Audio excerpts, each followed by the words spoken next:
welcome back to my channel.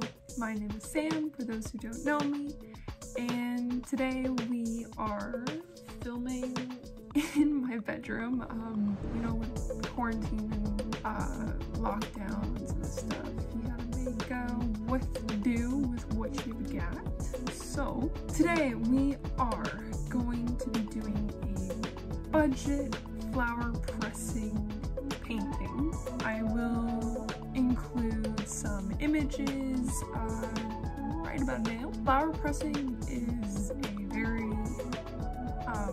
interesting and quite impressive looking when you follow through and choose colors that you think work well together, that complement each other, and if you even bring in some of the colors that have to do within the rest of the space, it can be a nice decor that just makes your space look more cohesive and functional in that way. So we are going to be doing a budget version of it. So you could go to Michael's and there are more higher end floral places that sell flowers and you can press those ones.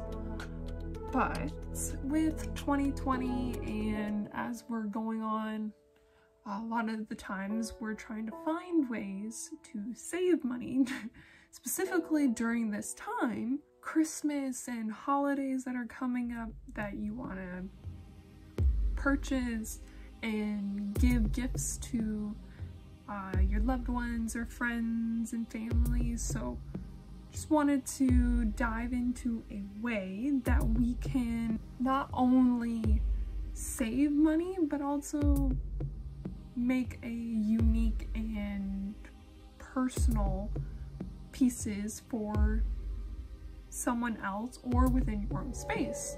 And the best thing about this is that you don't have to make it just for a Christmas decor item. You can also do it as a birthday gift, or if you just needed another decor piece in your home that you wanted to do that was also on a budget. We'll go over some of the items that I use and the budget that I had for this, and then you can decide to use either the same materials, or if you wanted to upgrade, you're welcome to do that as well, or downgrade if some of the items that I do use are a little bit more than what you're willing to purchase. There's always other solutions that you can use for this piece. For starters, I did use a acrylic paint for more of the defined lines in the painting. It was $1.20 or $1.50, sorry. I used it actually for the previous video, so if you haven't checked that one out, it's also up and loaded. You can check it out. I'll put in wherever it's gonna go the link, and you can go ahead and check that video out. It's called a hot chocolate snowman decor gift item. It was also on a budget, but I bought that originally for that one and I just kind of continued to paint over. So for me, I just kind of used it again, but if you wanted to buy it at the dollar store. Next, the flowers. The flowers and stuff that are in the painting. We've got these guys, the roses. The roses are $1.25 and quite a long way, I think, because I'm going to get actually 2 pieces for 2 different people that I'm giving a gift to. So I thought that was pretty beneficial and money saving. I've got these gold sparkling leaves. They're $1.25 as well, and same thing, already cut the desired leaf off, so we're gonna get use more than once for them. We've got these kind of, not really sure what they're identified as, but for the dollar store they call them hollies. So, and these are $2.50. So these ones were a little bit more expensive, but these ones actually have quite a few on them, and I actually didn't use too many in the last piece, so I'm hoping to use them again for the next piece that I make, and I might be able to use one more time. So 3 uses out of these, that's pretty good for $2.50, you know? This flower, I just call it Big Red because there was no actual flower identification on it, you know, dollar store. But these were 50 cents, and I got pretty good use because when I do take these apart, it's pretty bunched up, and when you're gonna flatten it, if it's too heavy, it might not flatten as well as you'd like it to. So I actually got only one flower off of it, and I used it twice. I separated it, so I thought that was pretty good, and it's also pretty soft. So on top of that, the other items I don't actually have with me because they're already set up.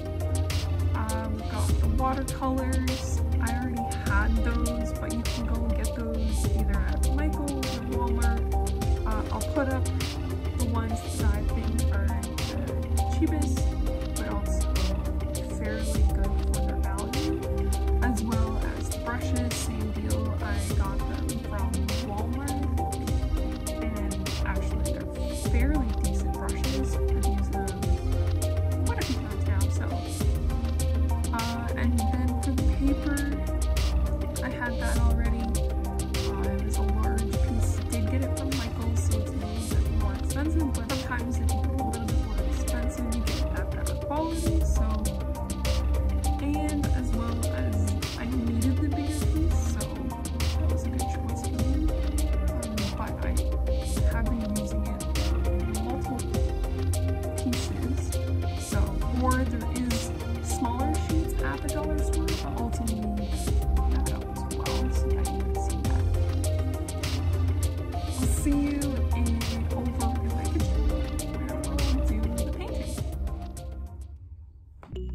To start off, you will take your fake flowers and cut them at the tips of the stem, removing petals that you see too thick or too much of a flower. And the red flower is an example of me separating a single flower and using it more than once. Using the template inside my frame, I traced it out on the page to give the accurate dimensions, and then I taped it off with green painter's tape so that the watercolor that is used contains it in the space, as well as giving me a bold outline of the area I can work in.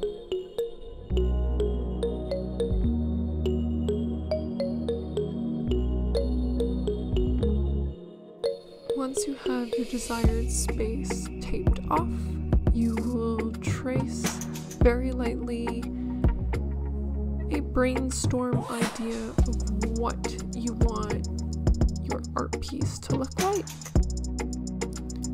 Once you have that drawn on the page, I got started with the background that I wanted for this art piece, and I just used brown for the watercolor and later on a green, and just constantly using the same strokes over and over again to give that grass-like effect on the art piece.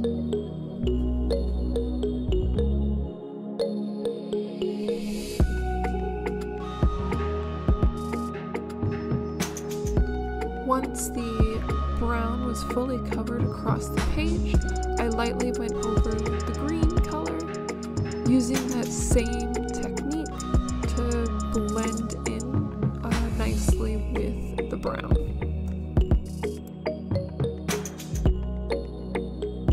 For additional depth and value, I used the acrylic black paint, very watered down, but again using that same strokes. It just gave that extra sense of depth and illusion of shadows within the background. Next was to visually place the flowers down, kind of in the areas that I traced out earlier, just to get a better idea and vision of what I wanted the piece to officially look like. This also helped me decide where the dark lines of each of the plants and flowers were to be located, how thick they needed to be, or how many branches to add to the vines and stems.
Once you have painted the desired lines on your art piece, you're going to make sure to glue down the rest of the flowers and leaves in the appropriate spaces that you have aligned on the page.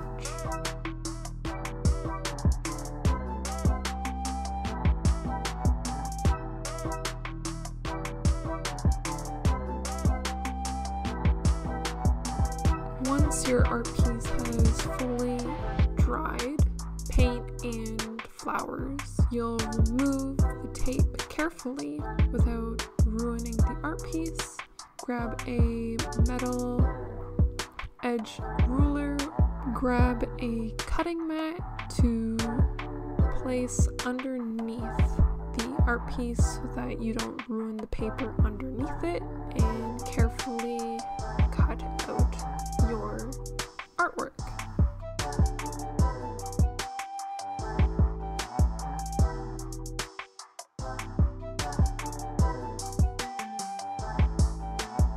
Once you've cut your art piece out to the right size of your frame, you'll carefully place it into the frame, accurately displaying your flowers in a way that you wish for it to be displayed.